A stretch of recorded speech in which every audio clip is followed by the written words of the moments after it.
And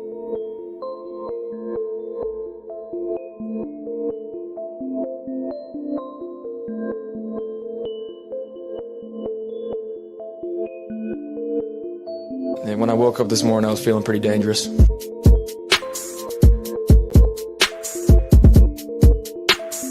Jamison Williams has been so impressive these last couple of weeks.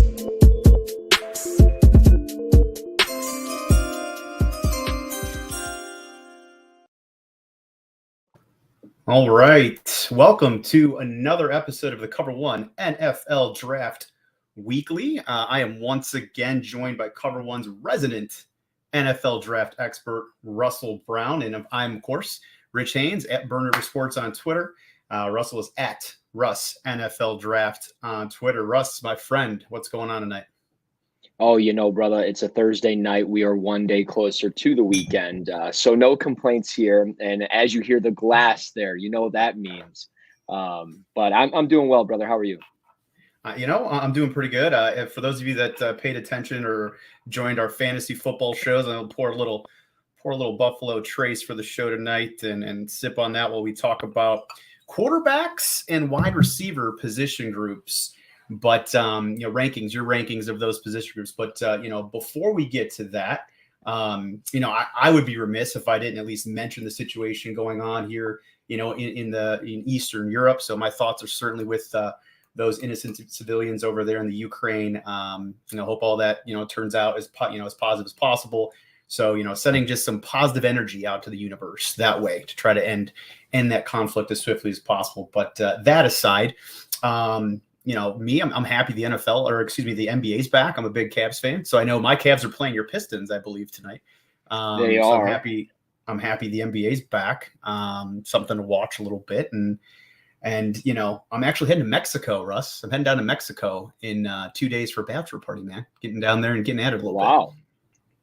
Bachelor party in Mexico. I've done a few bachelor parties. I haven't done Mexico. I've done Chicago, which is fun. I've done up in the UP here in Michigan quite a few times, but never Mexico. So that's pretty cool. Yeah, we're like at in Mexico, I guess. Yeah, so we're actually heading just down to Cancun and just the resort down there, man. My buddy's getting married, and it's actually like his third bachelor party. They've been engaged forever. So we're doing like guys just living it up. Yeah, just trips he wanted to do. Guy. He's just same guy. I feel like it's just trips he wanted to do. He's like, all right, we're gonna do the Bourbon Trail last year. Okay, now we're doing Mexico, and he's like, I gotta get this out of my system now. Yep, and I'm along for the ride. So hey, let's do it. I'm all for the excuse. Although again, I wish the world situation was a little bit different, but we're still gonna try to enjoy ourselves down there here this weekend. But other than that, let's just dive right in. We got some, some folks on there. We got some comments going. Welcome to the show. So thanks, John, for that. Stay safe. I appreciate that. Let's just dive right into the QBs and the wide receiver position rankings. Last week, we did your mock draft 1.0, which I thought was really successful. It's a really great discussion. Don't drink the water. Don't drink the water. I will only run. I will only be, indulge probably in tequila while I'm down there instead of my usual bourbon. But I will try not to drink the water. That sounds awful. That sounds awful. I know you don't like the bourbon. You're a beer guy, right? No, strictly beer. I can't do liquor. If I do anything, it's like a vodka soda or ppvodka and some type of pretty much vodka soda. That's got to be it. I'm a very just beer oriented. Let me go that way and nothing else. I can't. I don't know. I think the 10 years between basically 20 and 30 have killed my insides. It's but I'm sure those were good times, so it was worth it. Yes, it was very fun. All right, man. Well, let's jump in. Quarterbacks. Let's just start with quarterbacks. We actually had a comment in the chat before the show started, which is pretty funny. Where's Josh Allen fitting on the list tonight? So maybe we can talk about that a little bit just for fun. Obviously, we got a lot of Bills fans that usually tune in or catch us tomorrow on Spotify or Apple Podcasts, wherever they get their podcasts. But let's talk about QB tiers and start with who is your number one quarterback in your opinion in this draft? Yes. So, it's Kenny Pickett as the top quarterback for me in this draft class. I think he is just all around probably the safest of the bunch. How much better is he going to get in the NFL? I'm not exactly sure, but I'm not worried about hand size. I'm not worried about anything like that. You're talking about a 6'3", 220-pound quarterback that I think moves pretty efficiently in and out of the pocket. And I think he's pretty effective being able to throw on the run. I thought he anticipated throws very well with an above-average arm. And it certainly seems like he can make throws at all three levels of the field. So I really like, just his overall game. Again, I think there's times where he could probably do a little bit of a better job of, staying clean in the pocket as far as, he'll look to move before finishing his reads. So he kind of like rushes through and it doesn't always work out for him in that regard. And, he'll maybe force a throw or something like that. But again, Kenny Pickett, I think is a first round caliber quarterback as far as what you're seeing. He doesn't have a first round grade on my board. No quarterback does. That's how I feel about this class. But I think, he compares pretty comparable to like Derek Carr. I think the fit to Carolina makes a lot of sense. I know people are going to say 6 is too rich, but there's just too many dots there to like pass that up. And I think I mentioned it last week during my mock draft 1.0, and I'm kind of saying it again here. I think he could easily be the first quarterback off the board just because I think his projections is a little bit safer. And, maybe you take some of these other guys just simply off of upside. But if you're looking for a guy, I think that can start day one, Kenny Pickett would probably be that guy. Yeah, and some interesting stats that I pulled up on Kenny before the show. He's only the third quarterback in the ACC to pass for 4,000 yards and 40 touchdowns. Previous two, I don't know. Can you name the previous two? I'm putting you on the spot. I'm not sure if you can. Can you name the previous two quarterbacks in the ACC to pass for 4,040? Well, that's okay if you can't. How recent? Recent. I mean, probably let's say the last 10 years. Both of them, I believe. Is one Deshaun Watson? Correct. One is Deshaun Watson, and I'll help you out with the other one. The other one is Mr. Crab Legs himself, Jameis Winston with Florida State. I would not have guessed him. I was probably going to go Trevor Lawrence, to be honest. Yeah. I don't know if he ever threw for 40, to be honest, but yeah. So I mean, Kenny Pickett, obviously some really, really big stats in this past year. I think we talked about it last week on the mock draft a little bit. I feel he moves pretty well too, which I think in today's NFL is something you need, out of a quarterback. So we have a comment here about from Pops Mafia, who was real active last week as well, which we appreciate you, Pops. But can you imagine if the Steelers draft Kenny Pickett, their fan base would love it. And yeah, I'm sure they would. Oh, I mean, absolutely they would. And I think that's the thing too with them. I mean, there's a chance a quarterback falls to them. I mean, you'll see some mock drafts where you only see 2 quarterbacks in the first round. You'll see some mock drafts where you see 3 or 4. Obviously, it just kind of depends, but he could certainly be available there at 20 because it's comparable. And we're talking quarterbacks, receivers tonight. These quarterbacks and receivers, it's truly pick your flavor when it comes to this group. There is no sure number one guy at wide receiver or quarterback. And I think that's what makes this year's draft all the more interesting. So obviously we'll see how it goes. If Pittsburgh was to land him, it'd be nuts for them and their fan base and for him. And I saw Reptile said hello. Greg says, yo, yo, yo. Hello, boys and girls. And thanks for tuning in. But yeah, so that's Kenny Pickett. That's kind of him in a nutshell. We'll see kind of what happens and we'll see where he ends up. Yeah. And I'm just curious, we wanted to talk a little bit about how maybe some of these players compared to the 2021 draft class. So, I'll kind of just throw it out there for those that are on and maybe don't have it up for them. Obviously Trevor Lawrence went number 1. He had Zach Wilson number 2 to the Jets. Trey Lance went number 3 to the Niners. Justin Fields from my Buckeyes, the Ohio State University, went 11 to the Bears. Mac, of course, to New England. And then Kyle Trask, Kellen Mond, so on and so forth. So from a Kenny Pickett standpoint, where would you rank him as far as last year's quarterback class? He would be in front of guys like, Kyle Trask and stuff, but he would be behind all those guys that went in the first round, to be completely honest with you. That's how I feel about this classic. Maybe he would compete with Mac Jones just simply because he's got maybe the edge athletically. But I thought Mac Jones did a really good job throwing with anticipation. I thought he did a good job going through his reads, and some of his processing was spot on. And he showed that he could make throws at all three levels of the field. Now, obviously, his pro day was somewhat of a different story. He kind of missed a lot of those throws, and I don't know if that was the pressure of the big moment. And maybe that's what had San Francisco write him off, because that was the rumor that they were going to take him at 3. So maybe that's what happened. But yeah, I mean, Kenny Pickett would be behind those guys, and I had first round grades on all of those guys except for Mac Jones. So it just goes to show, where I'm at with those QBs this year to last year. Okay, and this question just for Bills Mafia out there, since it kind of was in the chat earlier before the show, and I'm pretty sure I know your answer, but maybe not. Josh Allen as a prospect when he came out, obviously a few years back, obviously it's kind of hard now. We know what Josh Allen has turned into. So, trying to set that bias aside, which I know probably difficult, but trying to set that aside, you can kind of go back to maybe, when you might have been processing the, that draft class when it was him and Baker and whatnot.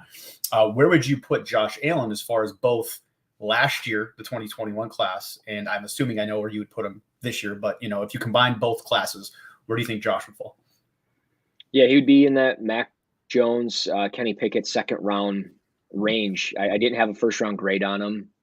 I wasn't Mel Kiper when it came to evaluating him, and I saw him up close and personal at the Senior Bowl, and he made some impressive throws, but it was still ball placement was an issue. Accuracy was a huge concern, and he was just one of those guys where it's like, if he can put it together, you can see why you love him, but you just look back at the trend of quarterbacks in the history of the league, and it's like those guys just don't always hit. So that's what made me so hesitant. And really, Josh Allen is the quarterback that kind of helped me learn my lesson and really take, I don't want to say I never had pride in watching quarterbacks, but really take pride in my evaluation to understand that not all these guys are for sure. Not all these quarterbacks are sure things, but also, even though they might look like a bust down at an all-star event, they can definitely strike. And I think the Bills struck gold with him. It's just a matter of time of, getting over the hump of winning a conference championship, continuously winning the division, making it to a Super Bowl, things like that. So, he wouldn't have been a first-round guy for me by any means, but I can see why the Bills took him, and I can see why other people had him in the first round for sure. Yeah, I'm trying to remember back, and we'll get to your next quarterback here in after this comment. But I can remember back then. I think I remember sitting there with Greg Thompson from Cover One. The Bills Pumbaa Cover One. Greg Thompson at a draft party and sitting there and thinking, man, Josh Allen, honestly, out of the top, was it 5 quarterbacks that year between Rosen and Baker and Lamar. And Darnold and Josh. I actually had Josh 5th for me, and I had Baker 2, I had Darnold 1. I believe I had Lamar 3, I had Rosen 4, and then I had Josh 5. So yeah, I mean, he definitely proved a lot of people wrong. So Bills Mafia out there, you obviously got a good one, and also were able to develop him, which is huge and key, because I don't know if that same development would have happened everywhere. So that's a great situation for that culture and that coaching staff. But moving on from Kenny Pickett, who's next on your quarterback list? Yeah, QB2, Desmond Ritter, quarterback from Cincinnati. I've been a big fan of his game really for the last 2 to 3 years. He did something that I don't think I've ever seen a quarterback do on the sidelines during a game. It was during a game against Houston, I believe. And he had just, I think, got them down the field, and I think the drive stalled or whatever. But he was on the sidelines, put a towel over his head. And as he had the towel over his head, he had a notepad, and he was on the phone with his coordinator writing down his notes or whatever he was doing. And I'm like, man, that is so interesting. I've never seen somebody in the process of learning and getting coached and everything else and just writing it down and seeing that note taking on the field. So that really caught me off guard in a good way. And it's always kind of stuck with me. And when I watch him play, I just, you see a guy that moves really well. He can extend plays beyond the pocket. You love his mobility. You'll see a lot of zone read concepts with him where he's able to run and show off that mobility in the open field. But he's experienced, man. He's got 44 career wins, which is 3rd most in NCAA history. And I don't think a lot of people look at that with him. And, quarterback wins maybe isn't a stat for some people and is for other people. doesn't matter. You're experienced, you're winning football games, and you're winning the games on your schedule. Like, that's all that matters. Sure, you go and you play Michigans and the Alabamas of the world and Georgias, and it doesn't necessarily work out into your favor, but you're still winning the games that you're supposed to be winning, and that's what matters. And you just look at him, he's cool, calm, and collected, and I love that about him. And I think he's got above average arm strength. He's able to really just kind of uncork it and throw it deep down the field whenever he wants. I like how he works through his reads from spot concepts, high-low concepts, things like that. So I thought just overall his tape was really consistent with that. And the only thing that I think he needs to improve on is, one, he's got to put on a little bit of muscle. He's only 207 pounds. And then beyond that, I mean, he's just, the ball placement's got to get better. At times he'll, just really either lead a receiver too far or behind. You'll see it down at the Senior Bowl. So there's a lot of stuff there, but I think you put him in a vertical passing offense where he's able to use his mobility. You're talking about a second round quarterback as far as grade. And I obviously could see him going in the first round. I think a team like New Orleans would make a lot of sense at 18. If he's able to go there. If Pittsburgh's there at 20, I think that's a great fit for him. I could see him wearing that black and gold, or black and yellow. So we'll see how it plays out with Desmond Ritter, but I think he's the second best quarterback and one of those. I think really when you look at both guys I just talked about, you can put them in the NFL day one and potentially get some wins out of them and get some experience and positive play. Most importantly, there's no, there's not like a bunch of like raw talent that I need to really like carve and shape and mold this player into something more. Like, I think what you see is what you get, and there's some really good stuff that you see on film with both players. So Desmond Ritter, QB2. One thing I really like about Ritter as well, size, 6'4". Personally, I think not that you can't be good as a shorter quarterback in the NFL today. Obviously, Russell Wilsons of the world have proven that wrong, but I personally, I like somebody that has a little bit more size. So 6'4" stands out to me. Obviously had a nice season statistically, 3,100 yards, 30 touchdowns, 8 picks from that perspective. So yeah, I see a lot of potential positives about Desmond Ritter in the NFL as well. Let's keep him moving. Let's head right to number 3. Who do you have number 3 on your list? Sam Howell, quarterback, North Carolina. Sam's I gotta do it. North Carolina, come on and raise up. Sorry, I had to do it. No, that's fine. Great song. But yeah, Sam is somebody that you look back 2 years ago and you saw him playing with 4 players that were, NFL draft picks in last year's draft. And he reminds a lot of people of Baker Mayfield, and I can see it. He was a really good baseball player in high school to start. Just a little side note with him. He had pitched 72 innings in 2 seasons, had 93 strikeouts, had a 10-1 record, had a .68 ERA. And then from a batting perspective, he batted .376 with 2 homers and 47 ribbies. So he was by far probably the best overall athlete to ever come from Sun Valley High School there in North Carolina. But, he's a tough runner. You see the desired mobility with him where he's able to just create plays with his feet. And I think he does a tremendous job there.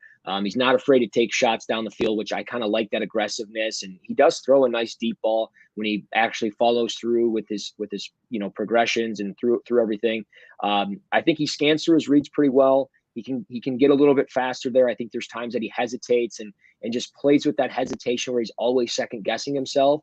But once he really finds his confidence and his stride, I think he can really do a good job at the next level. And again, he moves well in the pocket, shows the ability to step up, let it fly. And I think he throws with a pretty good, strong base. There's nothing really crazy with his lower body. So I think Sam is just one of those guys where, similar to Desmond Ritter, you get him in a vertical passing game, and I think good things can happen for him. So is he one of those guys that could very well be the first QB off the board? Absolutely. I mean, a former 4-star recruit, but I think he's somebody that when you look down the line here, he's got a second round grade, just like every quarterback, I'm talking about here right now. And he's going to have to find the right fit, and there's going to have to be some talent around him to really, take his game to the next level. But I like Sam Howell quite a bit. Just a question for you on Sam. Obviously he regressed a little bit in 2021 compared to 2020. He lost some of those running backs that he had in 2020. So he lost a little bit of his supporting cast. Do you, is there any concerns with that lack of production? Can you, have you pinpointed watching any of the tape? Have you maybe pinpointed, was it offensive scheme? Was it lack of opportunity? What do you feel was the difference there? I think it was just the lack of timing with some of the guys that he's throwing to. You're playing with De'Ami Brown and Daz Newsome for 2+ years. Michael Carter, Javonte Williams out of the backfield, and I'm not discrediting Ty Chandler out of the backfield or anything like that, but it ends up being one of those things where I think you just lose comfortability in the offense when you go from something that's really successful and working to what you see right now, or what we saw this past season, I should say. So again, Sam, the regression was there, but I think it can definitely improve at the NFL level, especially when you get that NFL coaching and things like that. And that's not discrediting Mac Brown or his staff, but you put him in an NFL system with some good coaches around him, and I think good things can happen. So, okay, awesome. Well, all right. So we got Sam off the board as your third range quarterback. So we had Kenny Pickett, we had Desmond Ritter, and now we have Sam Howell. Who's number 4 on your list? Yeah, well, Pops Mafia has asked me about Malik Willis. Did he look good at the Senior Bowl? He did, and he's number 4 here on the list. Malik, 6'1", 225. I think he's a terrific athlete with great speed in the open field, has a thick lower body, which really puts him in a position to be, one, tough to bring down in the pocket and in the open field. And I think he throws with plenty of zip, maybe the strongest arm in the draft. And with that mobility, with that arm strength, it's a plus in the red zone. You're going to have tight windows. You're going to have to get the ball quickly in a shorter field, essentially, because defenders will be right there. So that's a big plus from an arm strength perspective. I thought he carried himself really well as a professional. He looked ready for the big stage down at the Senior Bowl. So that all really, impressed me. And I think if you give him a pretty good offensive line, he could take, some big strides as that quarterback that we can view him as. But he does force himself out of the pocket for no reason at times. Like there's times he's got a clean pocket and he just boom, he's gone, and I can't understand why. And I think it's more so probably like just it's just a mental thing where you're constantly feeling that pressure and you're like, I gotta move and go and get rid of this and find a way to get rid of the ball. But he has to find ways to throw with touch. That's most importantly. There's times where he's not got his timing down. He's not throwing with touch. He's not doing what he's supposed to be doing as a quarterback. And when you see that going into the next level, like it worries you a little bit. But I think from an upside perspective, there's a lot to like with his game. And it's close between really these 4 quarterbacks. It really is. I mean, we're talking like fractions of a point essentially separating them. So I could see any of these 4 guys that we're talking about as the first quarterback off the board, or easily the 4th or 5th quarterback off the board. And that goes for Malik Willis as well. Yeah, Malik, just some stats for the folks out there listening in case they don't have them up. 2,800 yards through the air last year, 27 passing touchdowns. Then, to your point, 878 yards on the ground, 13 scores on the ground. So, that dual threat type quarterback that, has, Lamar's obviously been successful super successful from his MVP season, fallen off a little bit since then. You always got to get worried about the injuries, but some comments in the chat, and you just mentioned it, the arm pop from an arm strength standpoint at the Senior Bowl. Some of your pieces on him after you were there, live and covered it were really nice to read. He's definitely an interesting prospect. And, some of the chat was talking about, maybe the Steelers as another landing destination. And as a Browns fan, that would not excite me. I'd be sad if I was, I don't want to deal with another quarterback like that potentially in the AFC North. Mm-hmm. And I'd be much rather have the Steelers go out there and make a trade for Jimmy Garoppolo or something like that, even though I don't hate Jimmy G, but I'd rather deal with that as a fan. Well, and the other thing too with Malik, is that was the rumor kind of coming out of the Senior Bowl, was that the Steelers loved him, and the main rumor is that he's not going to be there at pick 20. So things can change, but it does seem like he could be the first quarterback off the board, or easily the second quarterback off the board. So it wouldn't surprise me at all if he was a top 15 pick, and maybe it is the Steelers that move up and get him. But I see Ron here or Ronald saying, another Willis rumors the Lions at the end of the first.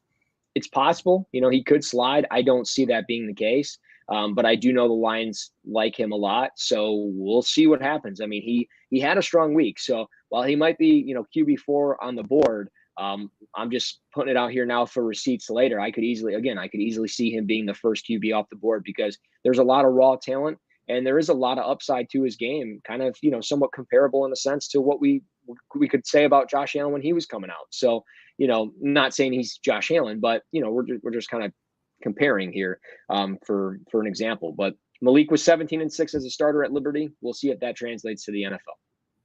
All right. Well, why don't we round out the QBs with one more, and then we'll transition over to kind of some of your top wide receiver prospects, and then continue to grab questions. Love the chat going on. I know we're not putting every comment up on the screen, obviously, but just love the chat going on in the comments section. If you have any questions, feel free to throw them in there, and we'd be happy to answer them for you, especially Russell with his insight. Let's round out your top five then from a quarterback standpoint. So who is fifth on your board from a quarterback ranking perspective? Yeah, fifth on the rankings is the 6'2", 205 quarterback from Ole Miss, Matt Corral. It pains me to kind of say that because I think his arm is really impressive. I like what I see him do, throwing it deep down the field. I thought he was fairly accurate with the football. And he's able to make throws across the field and deep down the field with that. I thought, ball security made huge improvements from 2020 to 2021. I mean, against Arkansas 2 years ago, he threw 6 picks in one game. So he didn't have any of that this year. I think he actually only threw 6 interceptions this past year altogether. We mentioned mobility for some of these other quarterbacks. He's got it as well. So it's a pretty mobile group, which fits today's league. So you'll see a lot of RPO stuff, zone read concepts for Ole Miss when he's running the football and things in their offense. But that's what hurts him essentially is so much RPO stuff with Ole Miss is it worries me. And Alex brings it up here in the chat. I mean, there's a lot of single read, just one read stuff within that Ole Miss offense. And I get it. You got to run the offense that is presented to you as a quarterback. You can't go into a college program and be like, no, we're doing this and we're doing that.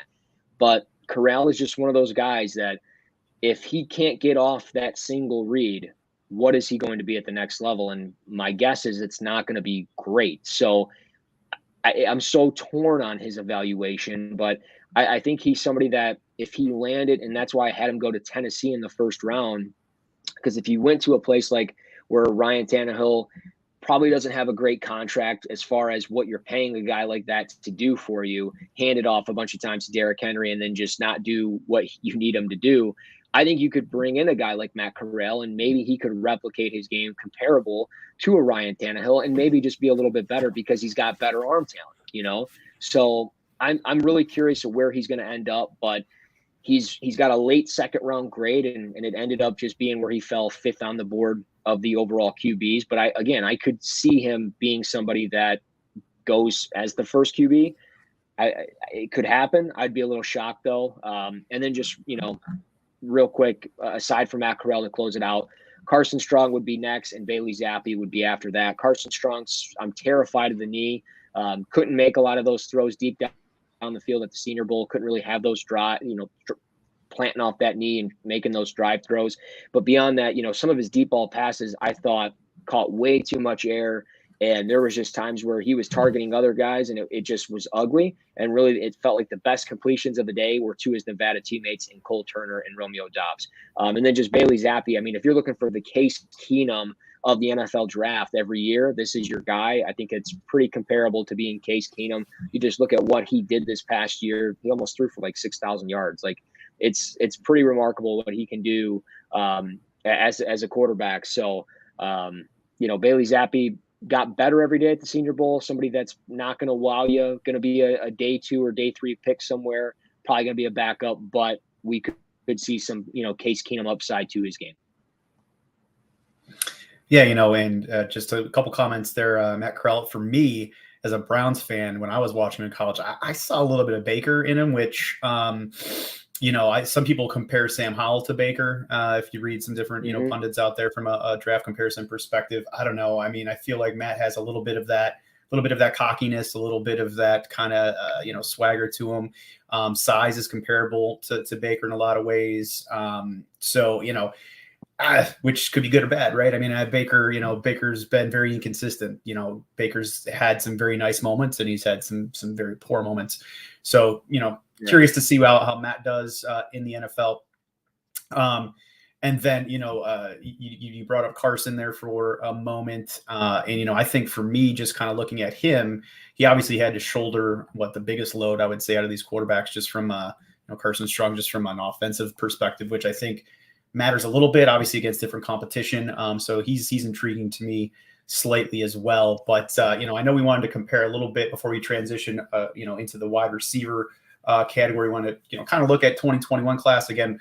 Lawrence, Wilson, Lance, Fields, Mac Jones were kind of your top 5 quarterbacks there. So how would you compare this class to last year? You think last year, I mean, obviously Trevor Lawrence, I think, was probably the best prospect out of the group, but comparatively, do you think the 2021 class was a stronger class than the 2022 class?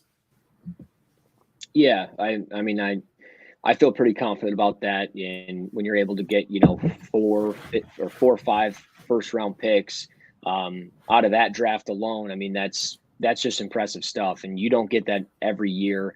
And we might not get that this year. I mean, I would be, we could see it, but I think a lot of teams would be forcing their hand at the quarterback spot. And obviously it will depend on what happens in free agency, where the veterans go, those bridge quarterbacks. Does Jameis end up in Pittsburgh? Does Jimmy G end up, somewhere? How does it all shake up for some of these veterans? But, just comparing them, I mean, the arm talent, the overall stuff that we saw from every quarterback last year, from whether it's anticipation, the arm angles, some of the mobility, some of the swagger, that kind of it factor that we saw sometimes from Justin Fields in big moments, and obviously things from Trevor Lawrence. Like it doesn't even feel like it's close. Where everything I watch of some of these quarterbacks, I'm like, man, that was a nice play, but it wasn't as good as stuff I saw last year, and I end up just second guessing it. So I think that's going to be the issue. These NFL teams, I think, are going to second guess a lot of these QBs, and it's going to be interesting who's going to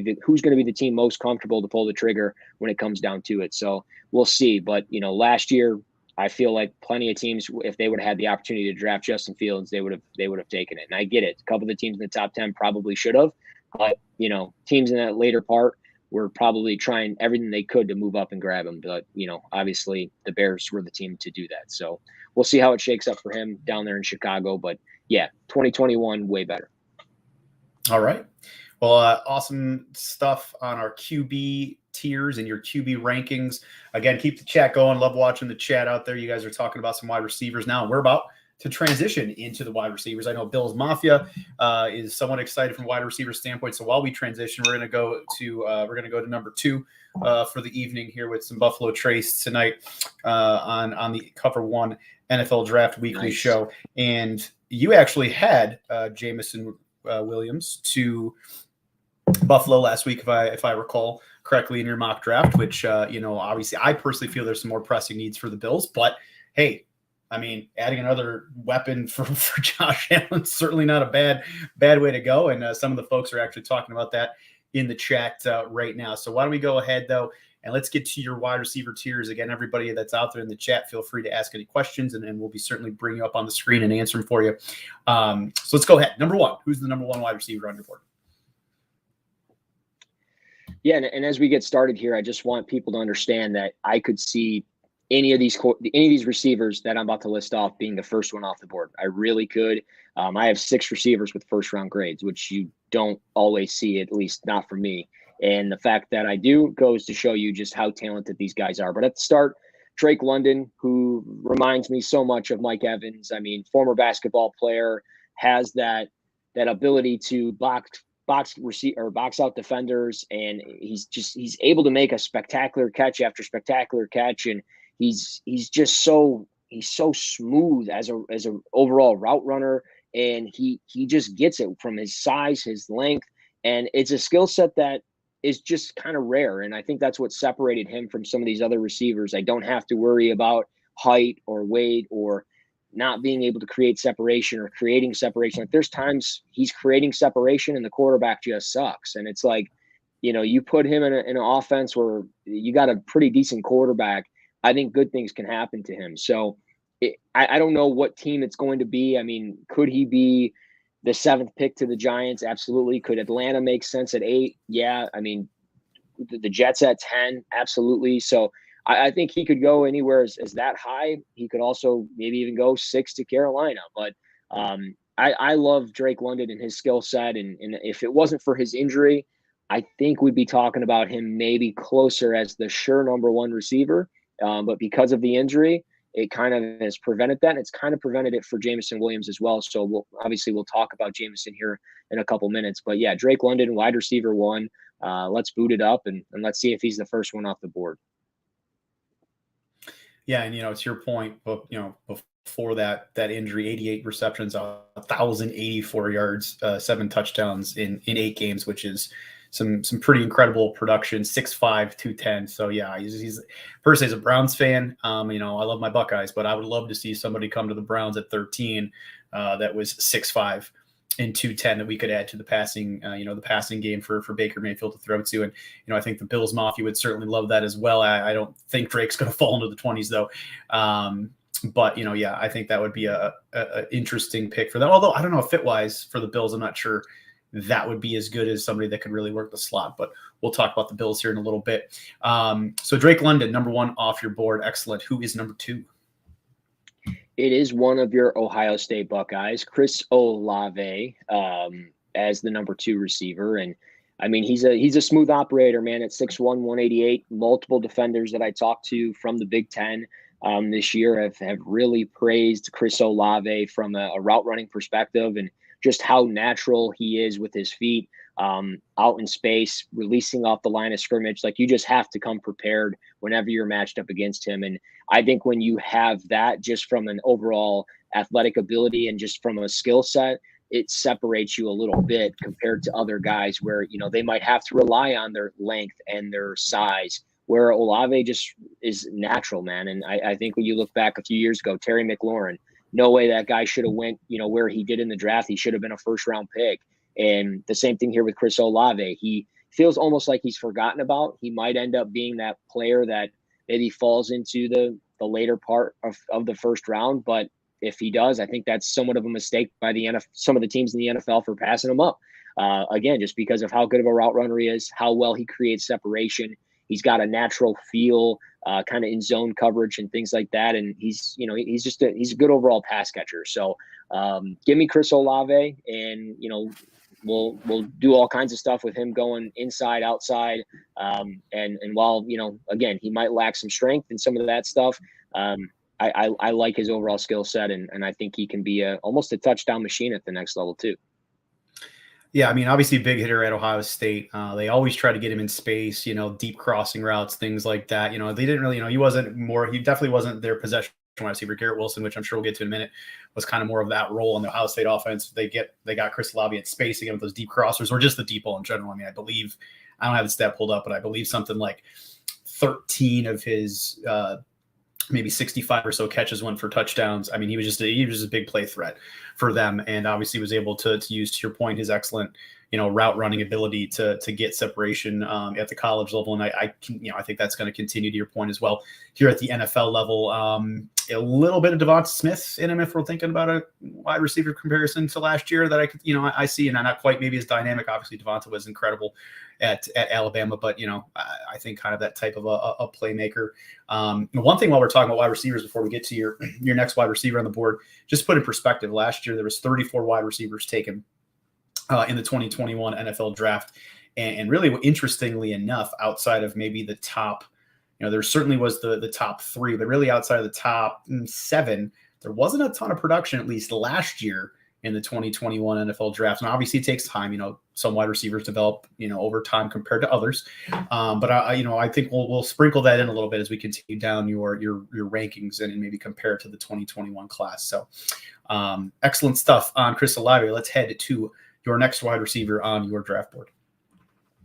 Yeah, Jamison Williams, 6'2", 189, talented athlete, man. I mean, everybody has seen him play from the speedster on the outside to playing in the slot and running across the field and outrunning the defense. to being a gunner on special teams. I mean, you just love his overall burst, his overall athletic ability. He's got the acceleration that you like to see. And he's somebody that I think if you put the ball in his hands, great things are going to happen.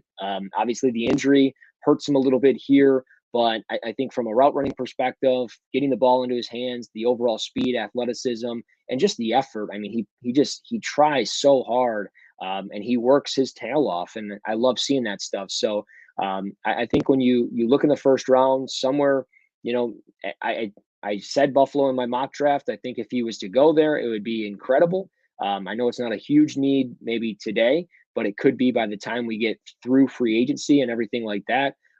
But Jamison is just, he's so talented, and he's somebody that, again, he could be the first receiver off the board. But just with how the rankings went, he ends up being, number 3 on the board. And I love his skill set. Put him on special teams, put him on the outside, put him in the slot, put him wherever. And I think good things happen. All right. So, yeah, I mean, you talked about him last week in your mock draft as well.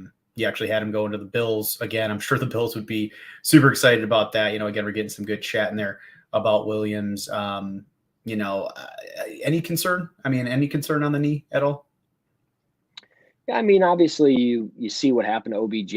He blows out his knee, and it happens again during the Super Bowl. So obviously you have to kind of second guess and think back and go, man, I hope this doesn't happen again to him. But I think, it might push him down into the 20s somewhere, but I think you just look at some of the teams there. You have the Raiders, obviously the Patriots. I mean, I know he didn't play with Mac Jones, but, I'm assuming he was on campus as he was the transfer. I don't think he played right away. I think he sat out the year from Ohio State to Alabama.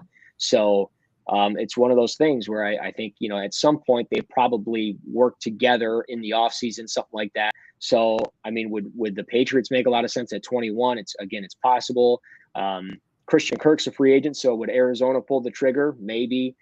So, we'll see what happens ultimately of where he goes. But yeah, I think he's a first rounder. I think, teams are going to just say, hey, we're going to take the the risk, roll the dice here, and we're going to keep it moving. Yeah, just real quick, obviously Ohio State's had a very, very good wide receiver room the past couple of years. I mean, at one point they had Jamison Williams, Chris Olave, and Garrett Wilson all in the same room, which is crazy.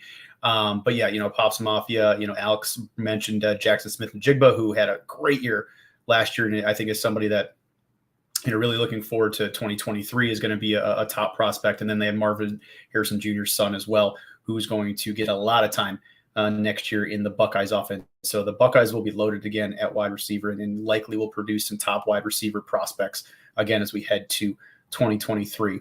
All right. So I believe we've done 4 of your top wide receivers on your board. Who is next?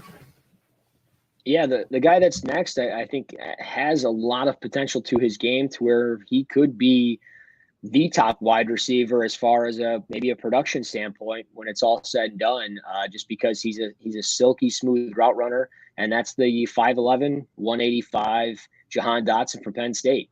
Some people compare him to like Deontay Johnson from the Pittsburgh Steelers. He gets a couple of other different comps out there as well. I've seen stuff from like Calvin Ridley to just kind of all over the place, even like Tyler Lockett. So I think just from a route running perspective, he understands how to kind of run with different type of speed in each stem and in each route that he does. And I think that's so important when you can run full speed, you can change just the tempo with what you're doing. And I think that's just so important. I love the way he wins with his hands. I mean, he's always catching away from his body. And I can't say it enough. Every radio show I go on, when I talk receivers and I talk about Jahan Dotson, I say it every single time with him that, he's just consistently catching away from his body. And you don't expect that from a 5'10", 5'11" receiver, and he does it every time. So I think that really helps him. And because of it, you talk about his athletic ability, how well he catches away, that just makes him all the more dangerous, I think, at every level of the field, because you can throw him deep down the field, whether it's a 50-50 ball, whether it's over the middle, whether it's in the short areas of the field, put the ball in his hands, good things kind of happen. I think you want to you want to see him get a little bit stronger because he's kind of got that lighter build to him. Can he work against press at the next level? I think so. I think there's plenty of times where even though he's against press, he's working. He's working his hands. And again, you got the speed, and he's got experience as a punt returner and kick returner as well. So I love his skill set. I could see him being a top 15 pick. I really could. I think a team like Philadelphia would make sense just to put another piece in their offense. But again, I could see him being, pick 32 to Detroit as well. So, his range could go all over, but I think the NFL is going to take a liking to Jahan Dotson, and, he'll be a first rounder when it's all said and done in April. Okay.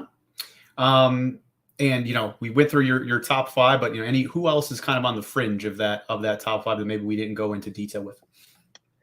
Yeah, Treylon Burks, Garrett Wilson, obviously are just right there, as well. Like I said, I got 6 guys ranked in the top 20 basically, and they've got first round grades. And with Treylon Burks, there's so much to like at 6'3", 225. He's a natural pass catcher with that ability to, one, catch away from his body, but he's got great speed and athletic ability for a player of his size. He's a versatile weapon. You see a variety of things with him at the Arkansas offense, where he's playing in the slot, playing in the backfield. You'll see him kind of being a, almost like a Deebo Samuel at times. And, he was a 3-sport athlete at Warren High School coming out. So, football, basketball, baseball. I think there's potential for him to be a true number 1 receiver. I really do believe that. I think he could play in the slot as that big slot receiver. He could play as an X. He could probably even align as like an H-back for an offense or something. And you'll see some like split zone stuff, and split zone RPO or something, and he'll trail out of the backfield and kind of go to the flats, and he'll be wide open, and he can, again, run after the catch. So Treylon Burks, I say this all the time, I could see him being the last receiver of this group. I could see him being the first receiver of this group, because he's going to test really well next week at the combine. And I think he could be a New York Jet with that 10th pick, but we'll see what happens. And then just with Garrett Wilson, really good route runner, actually, for how much everybody loves Chris Olave. I think Garrett Wilson doesn't get as much love as we like to see for, route running. But really the thing that separates him compared to some other guys is just what he can do in those 50-50 situations. He consistently is able to kind of box out receivers, playing with really good body control. And I love to see that stuff from him. And I think he's got good overall hands. But while he's impressive and is proved as a route runner, there's times where it's inconsistent. There's times where things are rounded. He kind of maybe trips up and doesn't follow through with everything that we see from guys like Olave and Dotson. So that worries me a little bit.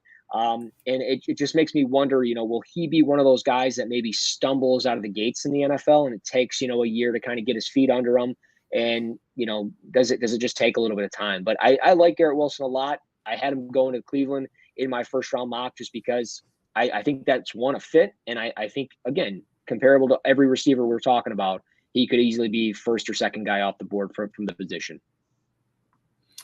Yeah, and to that point, Alex has been awesome in the chat. We haven't thrown every one of his comments up there, but he's like, wait, Chris Olave second? I don't know if I agree with that, or he actually also likes, Treylon Burks quite a bit. But to your point, when you kind of started this, you're right. There's a lot. This wide receiver class is looking to be one of the best in recent memory, potentially. Obviously, they still got to perform in the NFL level, but any of these guys, depending on fit, could be 1 through 6, 1 through 7. And could be interchangeable based on their skill set. As a Browns fan, I personally, again, I'm just looking maybe for somebody with size. So Treylon Burks interests me at 13. Again, we talked about Drake London. He interests me at 13. I'm just looking for a little bit of a bigger wide receiver right now. For me personally, of course, I'm going to be okay with Olave or Garrett Wilson or anybody we've talked about at 13 if they go pass catcher route, which, again, last week we talked about in your mock draft. I hope they do, but the Browns and Stefanski and that system, it worries me a little bit that they're not going to do that in the first round, and they may try to get cute and try to grab somebody in round 2. But I guess this might be the draft to try that with. But, the Bills, I know you talked about Jamison last week, you talked about him here today. Outside of Jamison, what wide receiver do you think would fit the Bills the best if he were available? Let's say, hey, let's say everyone's on the board, which I know is not necessarily possible, but what wide receiver would be the Bills' best fit if they were able to get somebody down in the 20s to add to their, their tool set for Josh Allen? Obviously, I think Chris Olave, Treylon Burks. I think so many people are going to be intrigued with Treylon Burks. That's why I don't know if he'll actually be there, because you can do so much with them. And again, the speed, the athletic ability of a player his size is rare. So I could see him being an interesting fit for them, because they could do a variety of things with him, Gabriel Davis, and Stephon Diggs if they moved on from Cole and Manny. But outside of that, Chris Olave, just because he's got great separation skills. He's got great route running ability. And I think when you put that in there with Stephon Diggs and Gabriel Davis running out of the slot, and you can kind of interchange all those guys in a variety of ways, I think it really sets you up for a lot of success with Josh Allen. So I would say those would be maybe the two most potentially realistic guys. Again, we'll see how it goes. Outside of that, I would say, Jahan Dotson in that first round. But you mentioned, you bring up a good point. The Browns being, maybe a team that passes on a receiver in the first round, they maybe consider it in the second or third round. And the Bills might do the same thing. And if both teams decide to do that, I think you could find some value with guys like, Christian Watson, Jalen Tolbert out of South Alabama. We could potentially see some stuff with, Velus Jones or Justin Ross from Clemson. Justin Ross is kind of forgotten about because of the injury concerns. But if he was not injured, we'd probably be talking about him tonight a little bit more. But he's got a lot of injury questions he's got to answer. But he could be somebody that teams wait till the second or third round and they pull the trigger on it. And, I know Ron Beck, who always shows a lot of support, through Twitter and through the Slack channels and here on YouTube. But, he said something as far as, what do you think about Christian Watson? I don't want to interrupt you, but yes, Gregory, that is exactly where you put them on. Hold on. I'm going to start. Nobody wants to see it, but it's going to come up. I have been having a little Buffalo Trace, so don't tempt me with a good time, Greg. I appreciate that, sir. Thank you very much for investing in our show here tonight. Appreciate you. Yeah, unbelievable. Thank you, Greg. And yeah, anytime anybody wants to, throw a couple tips out our way, we'll greatly appreciate that. But yeah, to Ron's question, what do you think about Christian Watson, small school prospect? I've liked Christian Watson since I first watched Trey Lance 2-3 years ago.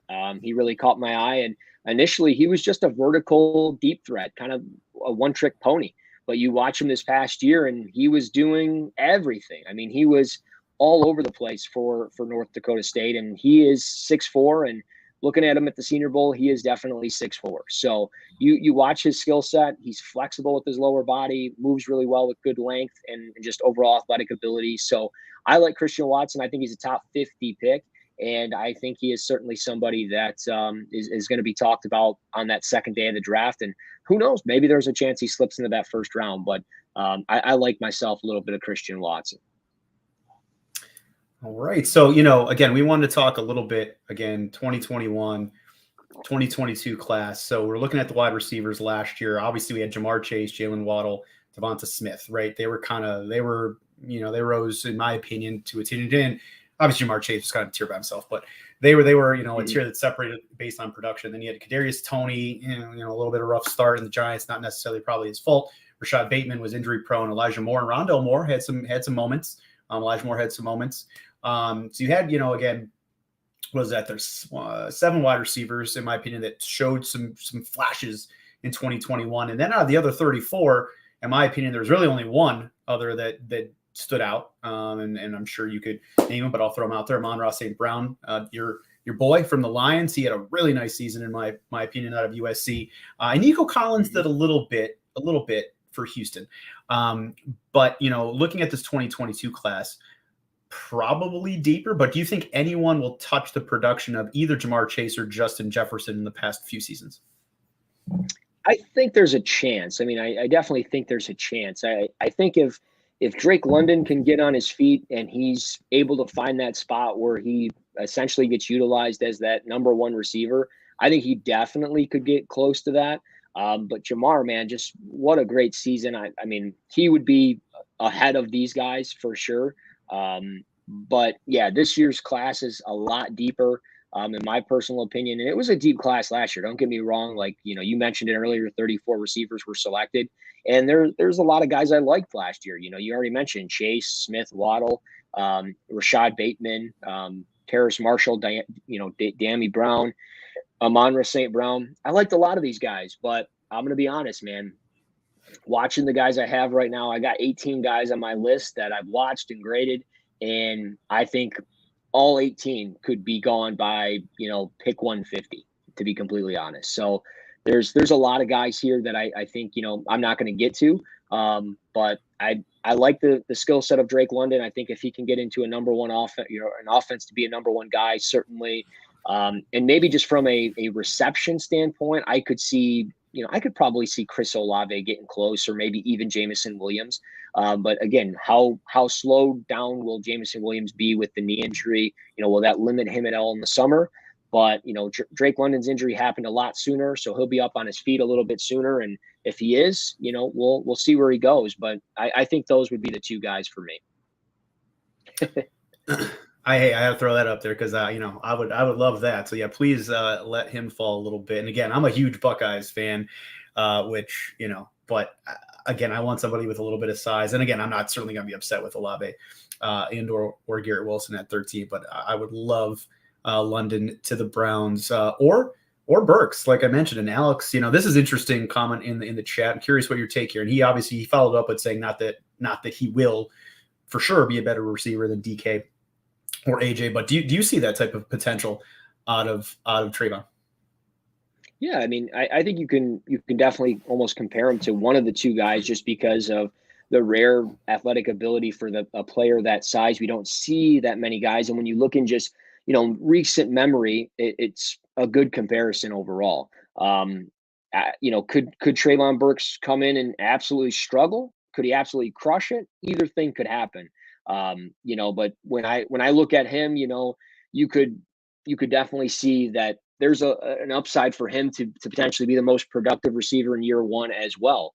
But yeah, I think he could be, comparable to one of those two receivers, if not both. It'll be tough to be better from the start. Could he be down the road? Yeah, absolutely. Yeah. I mean, it's possible. But it just, again, it all matters for these guys where they end up going in this first year. And really, essentially, I would say the first 5 years, because they're going to be rookies on probably 5-year deals. So it'll be interesting. And from a fantasy perspective, which I know that's your alley, it could be, there could be some impacts here as far as where some of these guys go. Yeah, for sure. I mean, I'm really looking forward to this class from a fantasy perspective. Obviously, to your point, it depends on the situation they find themselves in. But some of these rookie wide receivers have really proven that they can be fantasy, contributors right out of the gate here in the past few years, especially as the NFL has become more of a passing league. It's no longer that these guys have to maybe develop or have rough rookie seasons. I mean, I think the tight end position, which I know we're not talking about tonight, you still got to wait a little bit on from a fantasy standpoint. But yeah, I'm really excited for these guys to come into situations and have opportunities from a fantasy standpoint. So, again, everybody listening in, if you do the fantasy football thing, make sure you check us out this summer. I'll be back with Greg and Anthony on Cover One Fantasy Football Show as we get into that. But hey, great stuff so far tonight. Russ, on your quarterback and your wide receiver tiers, where we're obviously winding down here. We're hitting our hour mark. We obviously want to make sure we get out of here for the Air Raid show. Make sure you check them out as well at 9:00 if you haven't yet on the Cover One network here. But any closing thoughts on either the quarterback or wide receiver positions that maybe we just didn't get to tonight? Yeah, I mean, it's a good group overall for both positions. Obviously, the wide receiver group is a little bit better, and the wide receiver group is really deep. So if you're a team that needs a wide receiver, you can definitely get one, I think, in this draft from pretty much almost any round. But aside from that, appreciate everybody commenting in the chat.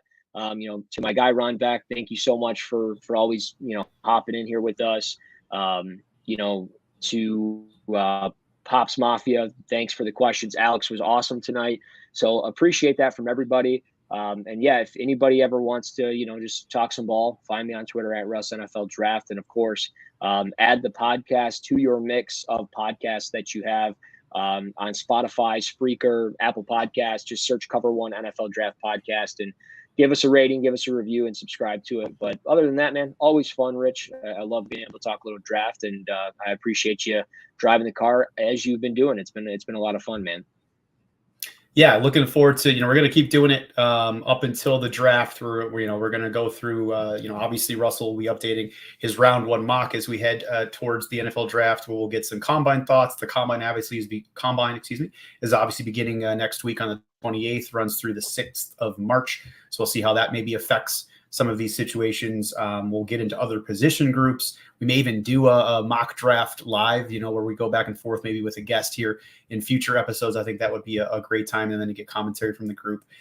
So yeah, loving the comments in the chat. Always keep it coming. We like to get the interaction. That's what makes it fun for us. We can talk football all day, but interacting with all of you is what really, at least for me, and I know Russell as well, gets us going, and it gives us a good time here. So really, until next week, as Russ mentioned, to follow us on Twitter at Bird River Sports, myself, Rich Haynes, at Russ NFL Draft, Russell Brown, and just support our show. We appreciate your support. And until next week, that is it for this episode of the Cover One NFL Draft Weekly.